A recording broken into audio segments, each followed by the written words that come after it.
Ehtimoliy savollarni tahlil qilishda davom etamiz. Boshladik. Quyidagi gapda qatnashgan otlar haqida to'g'ri hukmni aniqlang.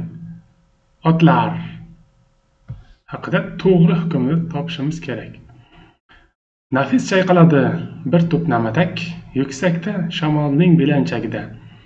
Quyoshga ko'tarib bir savat oq gul, viqorla ushshaygan qoya labida.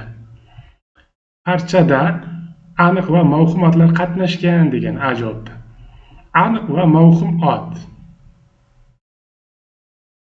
Aniq ot qarang, namatak aniq ot. Mavhum ot qani? Viqor. Viqor degan mavhum ot bor.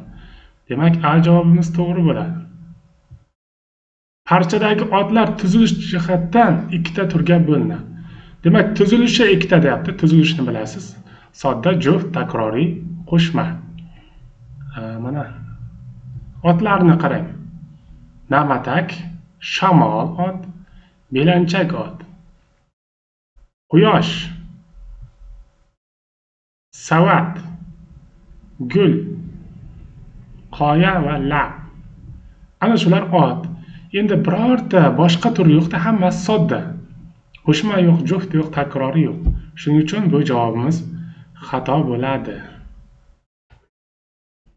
Demak, ikkita degan joyi xato, bitta bo'ladi. Siz javobga qarang. Turdosh otlarning barcha ma'no turi qatnashgan. Turdosh ot barcha ma'no turida, ma'no turi barchasi. Turdosh otlarning shaxs oti bor, narsa, o'rin joy, mavhum va faoliyat jarayotlari bor. Qarang, shaxs oti yo'q. Narsa oti bor, belanchak, gul. O'rin joy, qoya. Mavhum ot, viqor. Faoliyat jarayonoti, shamol. Demak, shaxs oti yo'qligi uchun barcha turiga kirmaydi. Narsa otlarining barchasi tub. Demak, narsa otlarining barchasi tub ekan. Barchasi. Faqat narsa buyumni ifodalab kelgan. Narsa otlar faqat narsa buyumni ifodalab kelgan.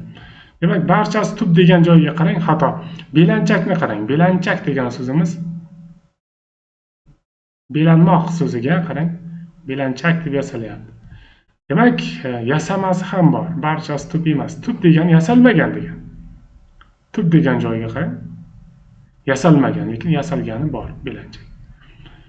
Eng foydali ma'lumotlarni olish uchun bizning Telegram va demak Instagram sahifalarimizga obuna bo'ling.